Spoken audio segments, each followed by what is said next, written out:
बच्चों, आज मैं तुमसे वही बात कहने आया हूं जो खुद भगवान श्री कृष्ण ने अर्जुन से कही थी। उठो, जागो और तब तक मत रुको जब तक लक्ष्य की प्राप्ति न हो जाए।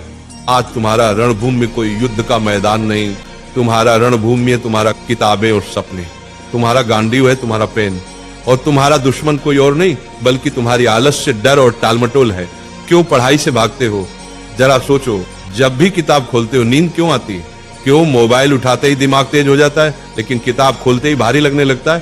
क्योंकि तुम्हारा मन आसान रास्ता चुनता है। मन हमेशा कहेगा चलो बाद में पढ़ लेंगे, अभी आराम कर लो। लेकिन गीता कहती है आत्मा ही मनुष्य का मित्र है और आत्मा ही मनुष्य का शत्रु है। मतलब क्या? अगर तुम मन को कंट्रोल कर लो तो वही तुम्हारा सबसे बड़ा साथी है, लेकिन अगर मन ने तुम्हें कंट्रोल कर लिया तो वही तुम्हें बर्बाद कर देगा। अर्जुन भी डरा हुआ था। उसने कहा, हे माधव, मैं नहीं लड़ सकता, मेरा मन विचलित है।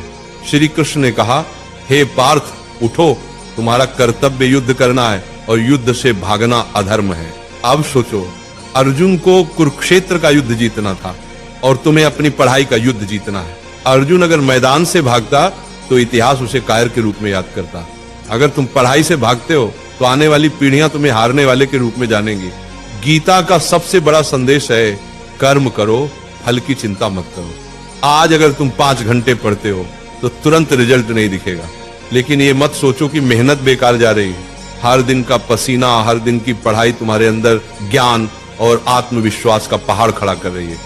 फल अपने समय पर आएगा और जब आएगा तो दुनिया तुम्हारे कदम चूमेगी। आज तुम्हारा असली दुश्मन पढ़ाई नहीं, तुम्हारा असली दुश्मन है आलस्य, ध्यान भटकना, सोशल मीडिया और कल से पढ़ेंगे वाली सोच। गीता कहती है संयम ही सच्ची विजय है।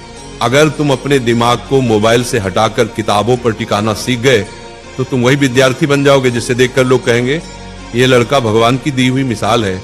याद रखो, अर्जुन ने युद्ध इसलिए जीता क्योंकि श्री कृष्ण उसके साथ थे।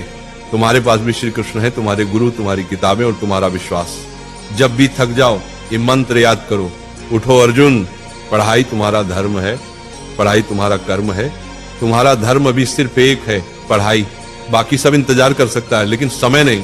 वक्त निकल गया तो कोई गुरु तुम्हें नहीं बचा पाएगा।